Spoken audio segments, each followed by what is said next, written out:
Hello everyone, তোমরা সবাই কেমন আছো? নিশ্চয়ই ভালো আছো, সুস্থ আছো। দেখো, রবিবার দিন আমাদের এক দাদার বাড়িতে নেমন্তন্ন ছিল, সেখানে আমরা সবাই রেডি হয়ে বেরোবো। এবার শনিবার দিন হঠাৎ আর কি মেয়েকে আর কি মেল করে জানায় যে অফিস থেকে মেল করে জানায় ওই দিন আর কি রোববার দিনটা অফিস করতেই হবে, তো সের জন্য ওকে আরেকটা দিন ছুটি দিয়ে দেবে। তা কি করবো, তা যা তো আর কি জানাশোনা দাদার বাড়িতে, তো সেই জন্য আমি বললাম তাহলে ল্যাপটপটা নিয়েই চো, আর কি করবি, কেন ওখানে বসে বসেও তাহলে ঠিক করতে পারবি, নইলে আর কি ওকে রেখে আমাদের যেতে হবে, তো ওইটাতে একটু খারাপই লাগে বলো। তারপরে টোটো করে গিয়ে তো ওখানে বাড়ির সামনে নেমে পড়লাম, নেমে পড়তে তখন দিদি আর কাকুর সাথেও দেখা হয়ে গেল, ওরাও চলে আসলো।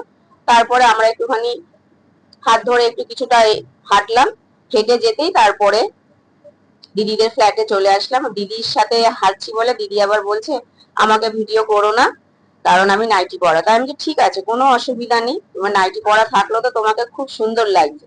এই যে দেখো, দাদাদের বাড়িতে ঢুকে গেলাম, এই হচ্ছে দাদা, এই দাদা। আর ওই যে দিদিকে তো তোমাকে আগেই দেখালাম।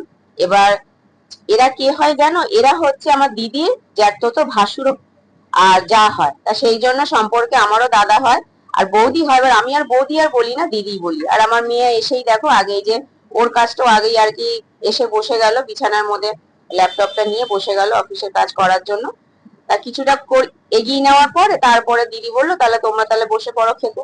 তা আমরাও বসে পড়লাম খেতে, কেন অলরেডি 3টে বেজে গেছিল। তা দিদি বললো যে তোমরা আগে বসে পড়ো, তারপরে আস্তে আস্তে সবাই আর কি বসবে। তা আমরা 4জনই আগে বসে পড়েছিলাম। মা যা তো নিচে বসতে পারে না, মাকে পরে আর কি টেবিলে দেওয়া হয়েছে। তা প্রথমে ওদের খাবারের মেনুতে ছিল ভাত, ছিল তোমার হচ্ছে মাছের মাথা দিয়ে ডাল ছিল, এদিকে লম্বা করে বেগুন ছিল, ওপর দিয়ে পোস্ত ছিটিয়ে দিয়েছিল, আর বাঁধাকপির তরকারি ছিল, আর এদিকে স্যালাড দিয়েছিল, আর হচ্ছে দই কাতলা ছিল, আর এদিকে মাংস ছিল।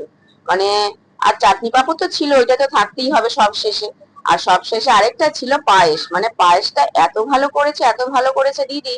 মানে দিদি পায়েসটা বাড়িতেই করেছিল, আর মাংসটা হচ্ছে দাদা করেছিল বাড়িতেই। আর বাদ বাকি ওরা বাইরে থেকে নিয়ে এসেছে রান্না করে।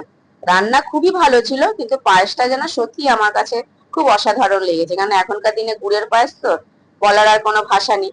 তারপর আমরা খেয়ে দিয়ে উঠে পড়ার পর তারপরে ওরা বাদ বাকি যারা ছিল ওরাও খেতে বসেছে, দিদি বোনঝি, আর এদিকে আমার মা, ওদিকে হচ্ছে আমার দিদি জেঠি শাশুড়ি, সবাই। আর এদিকে সবার লাস্টে না, ওদের আবার একটা ব্যাচ হয়ে যাওয়ার পরে আবার দিদি, দিদির আরেক যা, এদিকে হচ্ছে ভাসুর, ভাসুরের ছেলে, সবাই আর কি বসে গেল খেতে। খেয়ে নেওয়ার পরে তখন আমি দিদিকে বললাম যে তোমরা তাহলে বসো, আমি তাহলে একটু নালে তোমাদের সার্ভ করে দিই। তা দিদি বললো না, তুমি তাহলে ছাদ থেকে ঘুরে আসো। তা আমরা দেখো ছাদে চলে গেলাম, আর ছাদে গিয়েই মানে এই মায়ের মন্দির দেখে মানে অসাধারণ লাগলো সত্যি, আর মায়ের মুখটা এত সুন্দর। মানে তারপরে আমরা ছাদে কিছুক্ষণ দাঁড়িয়ে একটু ছবি টবি তুলে আসার পর তারপরে নিচে এসে দেখি দাদা আর দিদি খেতে বসেছে। মানে অনেকটা বেলা হয়ে গেছে, মানে 4:30 বেজে গেছে। তখন ওরা খাওয়া হয়ে যেতে তারপরে দেখি সবাই তো জানোই এখন শীতের বেলা ভাত ঘুমতে একটা দিতেই হবে। ওদিকে আমার জামাইবাবু শুয়ে পড়েছে, আর ওদিকে আমার দিদির যা, ভাসুর, মানে ননদ, সবাই শুয়ে পড়েছে। তো আমরাও তখন আর লেট করলাম না, 5:30 অলরেডি বাজে, আমরাও টাটা করে সবাইকে আসলাম নিচে। এসে আমরা টোটো বুক করে রেখেছিলাম, টোটো করে বাড়ি এসে ছেলে আবার আসার পথে একটা আইসক্রিম কিনে নিয়ে আসলো, আবার আইসক্রিমটা খেয়ে বাড়িতে চলে আসলাম। তোমাদের ব্লগটা কেমন লাগলো? এইভাবে পাশে থাকো। তাহলে চলো এখনকার মতো টাটা।